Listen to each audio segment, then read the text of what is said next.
ये लम्हा कुछ खास है, बहन के हाथों में भाई का हाथ है। ओ बहना, तेरे सुकून की खातिर तेरा भाई हमेशा तेरे साथ है। नमस्कार दोस्तों, आप सभी को रक्षाबंधन के पावन पर्व की हार्दिक शुभकामनाएं।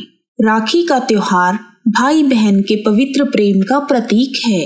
इस दिन बहन भाई की कलाई पर राखी बांधती है, जिसे शास्त्रों में रक्षा सूत्र कहा गया है। भाई बहन के अटूट प्रेम को समर्पित रक्षाबंधन का त्योहार देश भर में धूमधाम से मनाया जाता है। सुबह से ही सड़कों पर राखी बंधवाए हुए भाई और राखियां और मिठाई लेकर भाइयों के घर जाती हुई बहनों की चहल पहल शुरू हो जाती है। पुराणों में रक्षाबंधन से जुड़ी अनेकों कथाएं मिलती हैं। माना जाता है कि इस पावन पर्व की शुरुआत सतयुग में हुई थी। राजा बलि बहुत दानी राजा थे और भगवान विष्णु के अनन्य भक्त थे। एक बार उन्होंने यज्ञ का आयोजन किया। इसी दौरान उनकी परीक्षा लेने के लिए भगवान श्री हरि विष्णु जी वामन अवतार में उनके पास आए और दान में राजा बलि से 3 पग भूमि देने को कहा, लेकिन उन्होंने 2 पग में ही पूरी पृथ्वी और आकाश को नाप लिया। इस पर राजा बलि समझ गए कि भगवान उनकी परीक्षा ले रहे हैं। तीसरे पग में उन्होंने भगवान का पग अपने सिर पर रखवा लिया। फिर उन्होंने भगवान से याचना की कि अब तो मेरा सब कुछ चला गया है। हे प्रभु, आप मेरी विनती स्वीकार करें और मेरे साथ पाताल लोक में चलकर रहें। तब भगवान श्री हरि ने अपने भक्त की बात मान ली और वैकुंठ लोक को छोड़कर पाताल लोक चले गए। उधर देवी लक्ष्मी परेशान हो गई। फिर उन्होंने लीला रची और गरीब महिला बनकर राजा बलि के सामने पहुंची और राजा बलि को राखी बांधी। तब राजा बलि ने कहा, मेरे पास तो आपको देने के लिए कुछ भी नहीं है। इस पर माँ लक्ष्मी अपने रूप में आ गई और बोली, आपके पास तो साक्षात भगवान हैं, मुझे वही चाहिए, मैं उन्हें लेने आई हूँ। तब बलि ने भगवान विष्णु को माँ लक्ष्मी के साथ जाने दिया। जाते समय भगवान विष्णु ने राजा बलि को वरदान दिया कि वह हर साल 4 महीने पाताल लोक में निवास करेंगे। यह 4 महीने का समय चातुर्मास या चौमासे के रूप में जाना जाता है, जो देवशयनी एकादशी से लेकर देव उठनी एकादशी तक का समय है।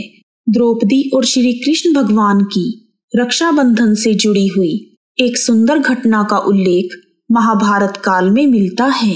यह घटना दर्शाती है कि भाई बहन के स्नेह के लिए उनका सगा होना जरूरी नहीं है। जब धर्मराज युधिष्ठिर इंद्रप्रस्थ में राजसूय यज्ञ कर रहे थे, उस समय सभा में शिशुपाल भी मौजूद था।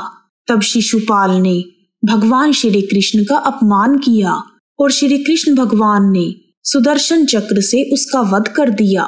लौटते हुए सुदर्शन चक्र से भगवान श्री कृष्ण की छोटी उंगली थोड़ी सी कट गई थी और वहां से रक्त बहने लगा। यह देखकर द्रौपदी आगे आई और उन्होंने अपनी साड़ी का पल्लू फाड़कर श्री कृष्ण भगवान की उंगली पर लपेट दिया। उसी समय श्री कृष्ण भगवान ने द्रौपदी को वचन दिया कि वह एक एक धागे का ऋण चुकाएंगे।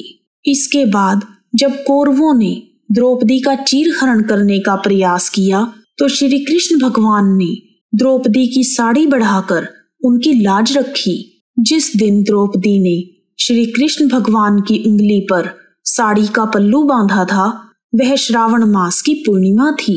रक्षाबंधन के दिन बहनें भाई की कलाई में राखी बांधती हैं और उनकी लंबी उम्र की दुआ मांगती हैं।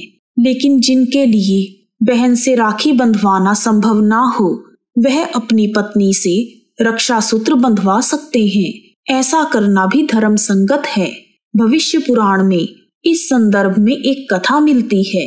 महाभारत युद्ध के दौरान युधिष्ठिर ने भगवान श्री कृष्ण से पूछा, हे कान्हा, मैं कैसे सभी संकटों से पार पा सकता हूँ, मुझे कोई उपाय बताएं।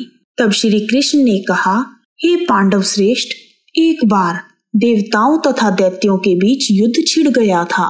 और यह युद्ध लगातार 12 वर्षों तक चलता रहा। असुरों ने देवताओं को पराजित करके उनके प्रतिनिधि इंद्र को भी पराजित कर दिया।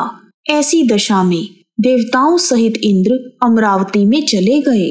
उधर विजेता दैत्यराज ने तीनों लोगों को अपने वश में कर लिया और घोषणा करवा दी कि इंद्रदेव सभा में ना आए तथा देवता और मनुष्य यज्ञ कर्म ना करें, सभी लोग मेरी पूजा करें।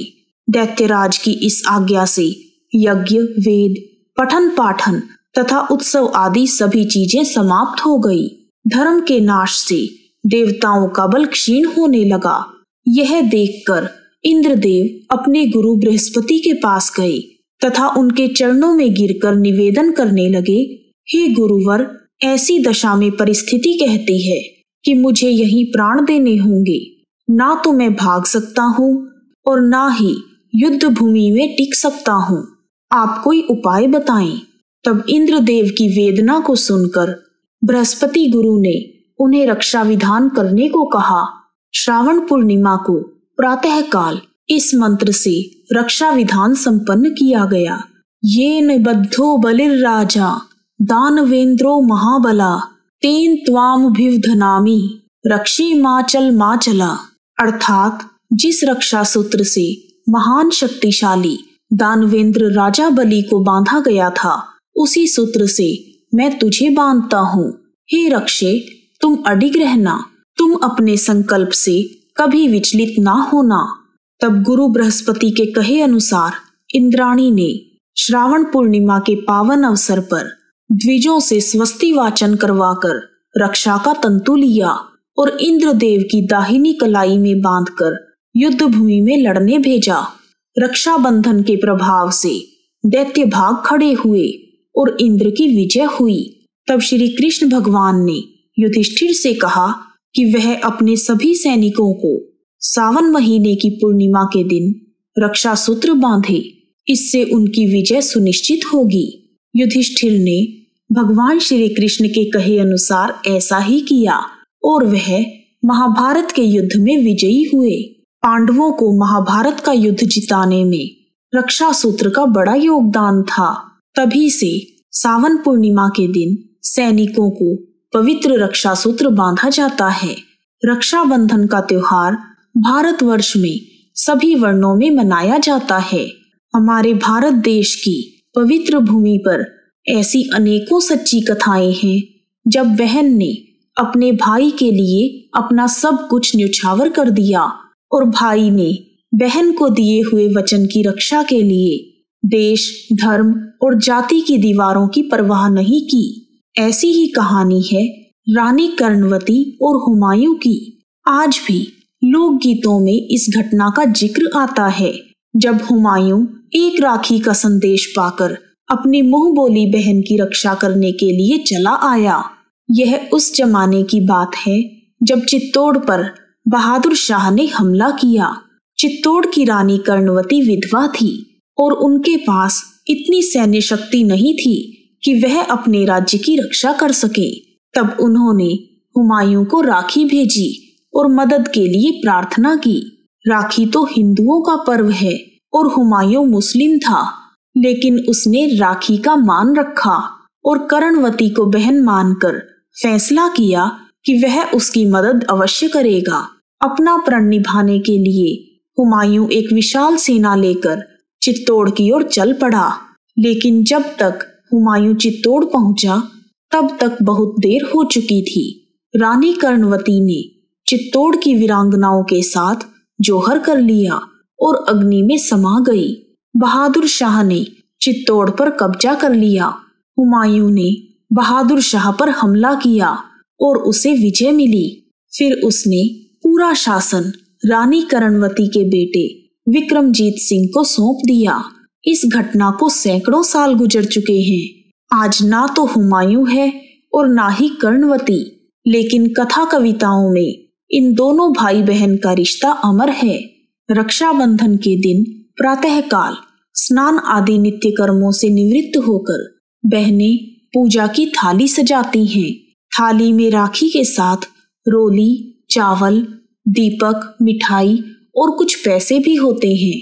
तब भाई तैयार होकर राखी बंधवाने के लिए एक स्थान पर बैठ जाते हैं। सबसे पहले इष्ट देवता की पूजा की जाती है।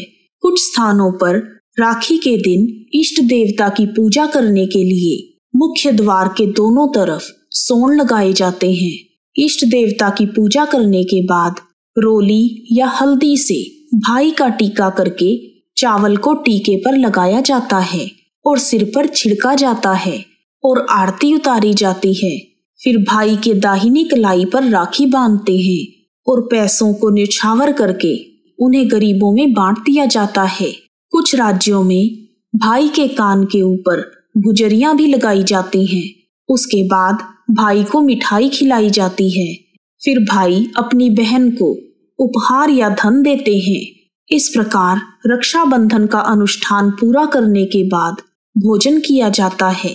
आमतौर पर दोपहर का भोजन महत्वपूर्ण होता है और रक्षाबंधन का अनुष्ठान पूरा होने तक बहनें खाना नहीं खाती। भाई को राखी बांधने के बाद ही बहनें भोजन करती हैं। इस प्रकार रक्षाबंधन से जुड़ी हुई कथाएं पूर्ण हुई। उम्मीद है कि आपको आज का वीडियो पसंद आया होगा। यदि आपको वीडियो पसंद आया है तो इसे लाइक और शेयर करना ना भूलें। आप सभी का हार्दिक धन्यवाद। एक बार फिर से आप सभी को रक्षाबंधन की हार्दिक शुभकामनाएं। बहना ने भाई की कलाई पे प्यार बांधा है, प्यार के दो तार से संसार बांधा है।